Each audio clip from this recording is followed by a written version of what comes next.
Pag mababaw ang tubig dito, yung mga isdang malalaki dito hindi na makalangoy kasi gawa ng lumot. Ayan kasi ang kinakain nila. Tapos pag biglang baba ng tubig dito, yung mga isda hindi na makalangoy. Samahan niyo ako. Ayan, tulad ito. Ito. Ayan.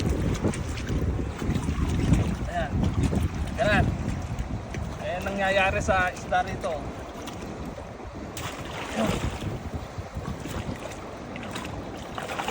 Ayan o. Ito pa yung isa o. Ganun lang kadali rito sa amin manghuli ng isda o.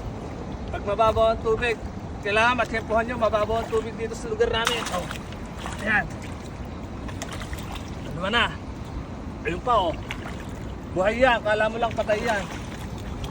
Ayan o. Ganun lang kadali kung paano hulihin dito ang isda. Ayan o.